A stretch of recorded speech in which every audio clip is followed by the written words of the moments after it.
Welcome to your daily writing habit, episode number 133. If you're writing a book or thinking about writing a book, or maybe you've started writing a book, but you're having some trouble finishing writing your book, you are in the right place. Hi, I'm your host, Christine Whitmarsh. If you're looking for me online, you can look for Christine Inc., I-N-K. Each day, I'm sharing with you the writing habits I've learned over my 18 years as a ghostwriter, book coach, and author. I have found that three things in particular have a huge impact on your success and have the ability to turn a non-author, in quotes, into an author. And those three things are writing fundamentals, productivity, and mindset habits. Here's today's inspirational quote, and it's also on topic with today's message. The thing about football, the important thing about football, is that it is not just about football. Terry Pratchett. And you'll understand why I opened with that quote momentarily, because we are celebrating the return of football season. Well, I am anyway. If you're not a football fan, I will hear from you in another few days.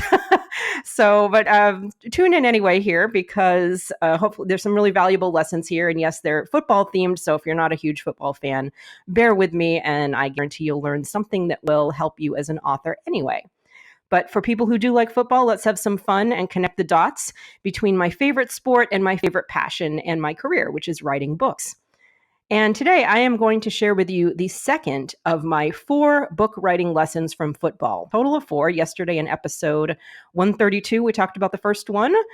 So here is lesson 2. Never take your foot off the gas. And here's what that means.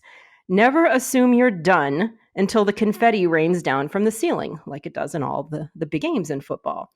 As an author, this means staying dialed into your book project all the way through to inspecting the final proof, to fine-tuning the details of your launch, all the way through to your long-term marketing plan to make sure it's solid and that you know what you're going to be doing to connect your books with your readers for years to come.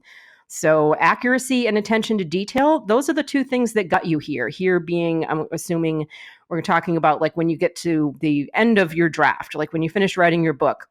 That is not the end though. So now is not the time to drop those key characteristics, those key traits, those key strengths that you've developed. Again, accuracy, attention to detail, that mental toughness, all the things that you've gained along the way as you've written your book.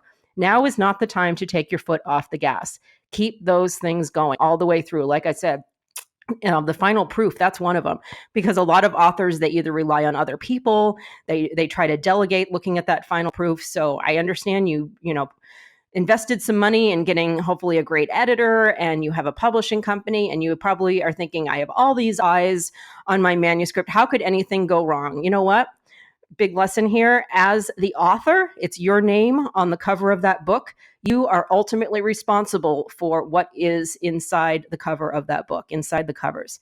And, I've just seen this over and over again where authors try to delegate that final proof. You know what? If my name's on it, I'm looking at that final proof. So you'll know what I mean once you get to the publishing part of your book and you get that final proof back from your editor, from your publisher, from your printer, however you decide to publish your book. But when you get that final proof, this is just one example. I'm kind of like going on a little tangent here about never take your foot off the gas. But really, out of all the things that I listed as examples, inspecting the final proof, fine-tuning the details of your launch, your long-term marketing plan, that jumps out to me because that is the one that is most neglected by authors. And they try to delegate it and they assume that it's fine because so many people have looked at it. So for me, never take your foot off the gas means managing the integrity of your manuscript right until it goes to the printer. So that is today's lesson, the second of my 4 book writing lessons from football. And if you need more help, and I'd also love for you to chime in on this, please visit my Inc. Authors group on Facebook. Thank you for joining me here on your daily writing habit, where I'm helping you write and finish writing an awesome book. And if you know someone else who wants to do the same, I would love it if you would share this with them. Until tomorrow, happy writing.